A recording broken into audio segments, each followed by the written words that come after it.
Dans cet exercice, vous êtes invité à mobiliser vos connaissances en probabilité et en statistique pour résoudre deux situations concrètes issues du monde numérique. Ce guide ici a pour objectif de vous orienter dans votre réflexion étape par étape, sans bien sûr vous fournir la solution finale. Alors l'exercice 1, qui est l'analyse d'une probabilité conditionnelle. Ici, vous êtes face à une situation courante en analyse de comportement utilisateur. Évaluer la probabilité qu'un internaute effectue une action spécifique en fonction d'un comportement préalable. L'exercice vous donne deux informations chiffrées. 40% des visiteurs consultent une fiche produit, 25% de ceux qui consultent une fiche ajoutent l'article au panier.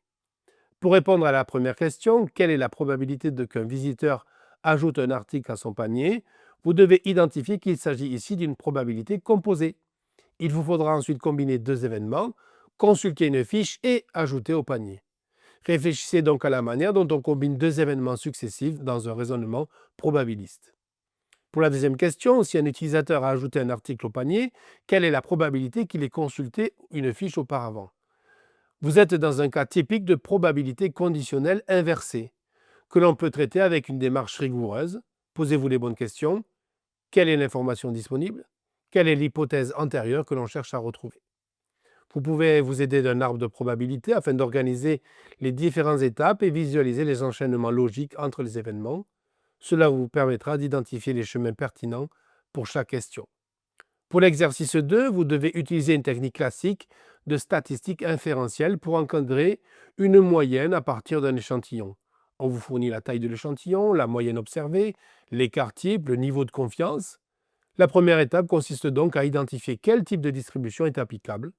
Ici, vous êtes dans une situation où la loi normale peut être utilisée en raison du théorème central limite. Il vous faut ensuite réfléchir à la formule générale d'un intervalle de confiance pour une moyenne, en prenant soin bien sûr de distinguer la moyenne de l'échantillon, la marge d'erreur, et enfin, poser clairement les bornes de l'intervalle. Une fois cela fait, vous serez en mesure d'interpréter ce résultat.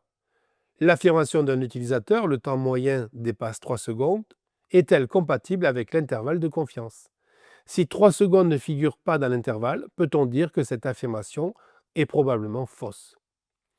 Vous êtes invité ici non seulement à effectuer un calcul, mais surtout à développer un raisonnement basé sur une interprétation statistique. Voyons maintenant la correction à cet exercice.